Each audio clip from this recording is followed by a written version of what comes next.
Ladies and gentlemen, welcome back to the Spar Scene MMA podcast. We're coming at you hot off the heels of yet another UFC fight night at the Apex. Guys, our bets, our parlay, I mean, it's pretty rare that all three people strike out at the same time, but we managed to make it happen, folks. We had a loss for Drew Dober, a loss for, oh my God, the main event, and... Brad, what was yours? I don't even know anymore. It's in the past. That's what we forgot about. It's Randy Brown. Randy Brown. Yeah. I agreed with your pick, by the way, but it got shattered. But guys, we do this as mental warfare to break you guys down, and then we build you back up. Like now you're broke. You're living in a van bound by the river because you guys struck out on all those bets. You're broke. Maybe you're divorced. But guess what? There's another fight night this weekend. So it's an opportunity for you to pick up your spirits. These picks are fail-safe, so I guarantee we have another fight night at the UFC Apex. It's going to be Joe Pyfer versus Jack Hermansson. So, without further ado, this is best bets for that fight card. Take it away. Oh, show me the money, huh? Show me the money.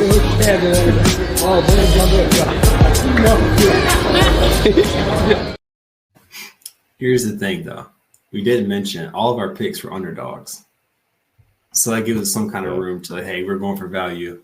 You know, we weren't playing it safe, trying to get the easy, minus 200 favorites, and then we were going for the underdogs. We're going for the home run. Going for the home run. And for me, I'm still going the underdog this week. Not a big underdog. It's like plus 100, so honestly, like a pick 'em fight. This fight was supposed to happen last fall, and this was actually one of my best bets last fall as well. Armen Petrosyan over Rodolfo Vieira. This fight, I don't know why the odds are so close. I feel like this is an easy win for Armen. If you look at Vieira, his striking is not good. He almost got finished twice in the first round against Cody Brundage. Cody Brundage lost that fight by submission in the second round, but he should have won that fight in the first round. He knocked him out twice, had him stunned. He just couldn't get the finish. And Petrosyan, he just beat Christian Leroy Duncan. Christian Leroy Duncan was a Cage Warriors champ. So if he beat him, obviously on the feet, he's good. So he should be able to shut down Vieira. As long as this fight stays standing, this is his fight to win. I think he can keep him there. He's 6'3". He's bigger than Vieira. I think it's an easy win for Petrosyan at plus 100. Yeah, I like that pick. I like that pick a lot because his takedown defense is getting better. If he can keep Vieira off him. Also, the cardio. The cardio for Vieira is he's a musclehead. He's a beefy Brazilian dude, and he's not going to last 3 rounds. He's not going to last 3 rounds. And so I think he cuts a ton. No, I think he just has so much muscle. He gets fatigued so much quicker. It takes so much oxygen for the muscles to keep going for 3 rounds.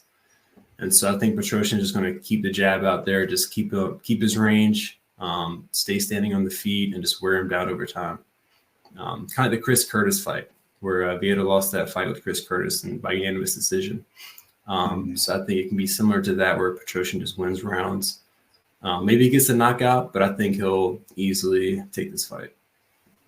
Yeah, Vieira is one of those guys that comes from the jiu-jitsu world, and it seems like it's just not totally translating. He's got to work on his takedowns a little bit more to take the fight where he wants it.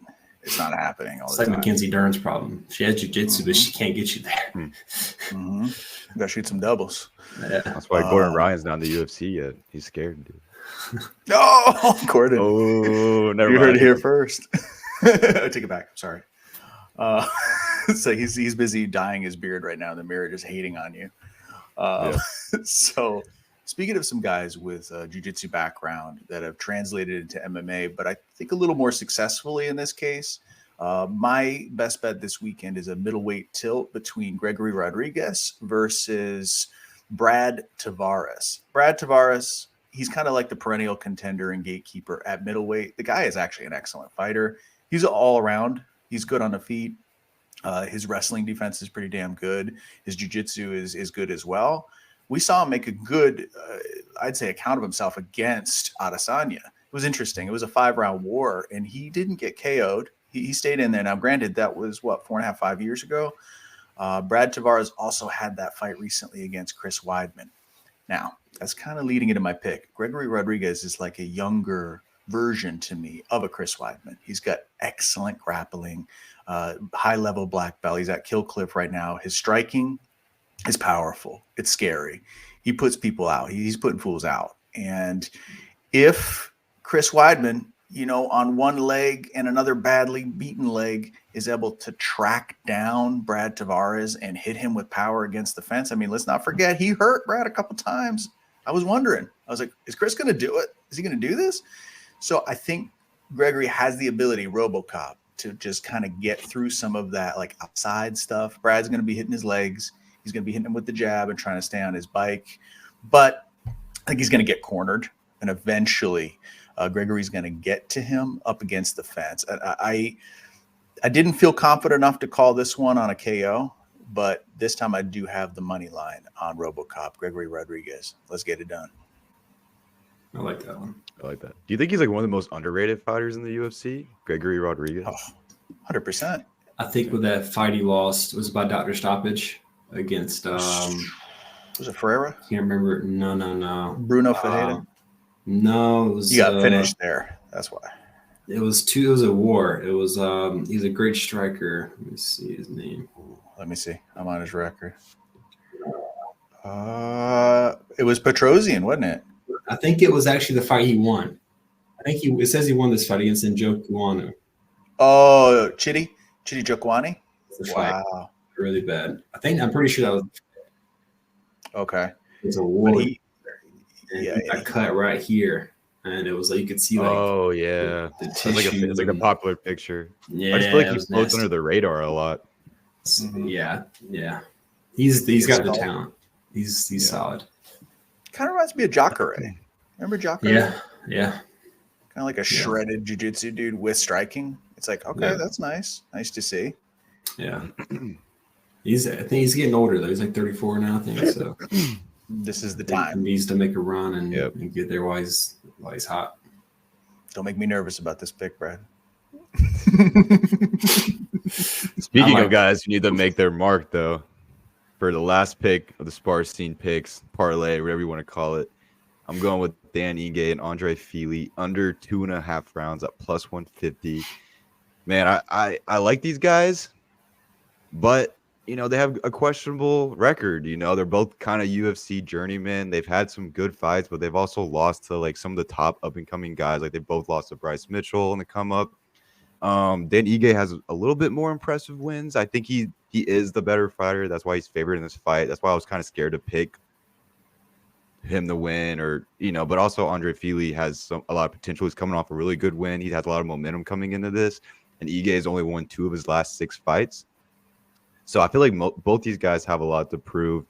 And I mean this with no disrespect because I like both guys. They're super likable. They put on great fights, but they're honestly like gatekeepers for like the gatekeepers. They're kind of like gatekeeping the rankings or, they always fight up and coming guy and they usually based off their record, they've lost to them, but they've also like beat the guys who aren't good. So I think this is like really good matchmaking to see both these guys go at it.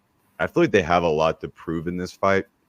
But also, like, maybe not too much to lose. Like, I feel like they lose this fight, they're going to still be in the UFC. Like, they still feel like they have that journeyman tag to them. I feel like Dan Ige has a little bit more to lose, just based off his past 6 fights, only winning 2 of them.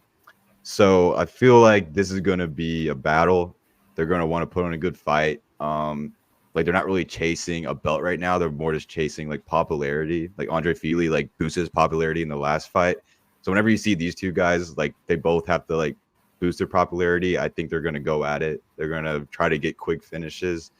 And the only issue I'm worried about is that they have, they both have a lot of experience. So maybe they're not going to go as far as I think they are. But just based off their records, I feel like they have to. So that's kind of why I'm doing under 2.5 rounds at plus 150. Hopefully there's a finish. I'm hoping in the second round. I can definitely see that happening. Oh, I can see it. File's long. And the way he timed his last KO, I could see him kind of drawing Dan onto some shots. And the other way around, too. That was kind of like what I was looking at. I was like, oh, do I want to take Fili, with the plus money because he is the underdog coming off that big win, that knockout. So I don't know, man. It's going to be interesting.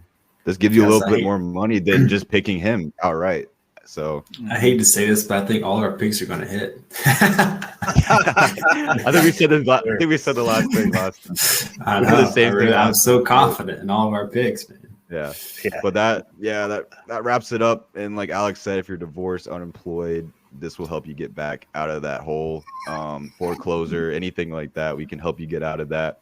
And if you listened to us last week, we're gonna get you out of the hole this week. Make sure you put these 3 picks in a parlay, man. You can do that, get some good plus money. But yeah, we're post the picks on our Instagram. You guys can see it right above me at Spar Scene. We're trying to post it this week. If you want to check back, you don't want to watch the full video, we'll also have it in the bio or in the description of this video where we'll list out the picks. Yeah, and then this Saturday we'll find out if you guys can get out of your hole or our hole, I guess. Yeah. our hole. Yours and ours. Yeah, all together. But we'll catch you guys next week. We got a pay-per-view, so we're gonna do best bets for that, and hopefully a preview, and then we'll go over how we did this week as well. So we'll catch you guys next time. Peace.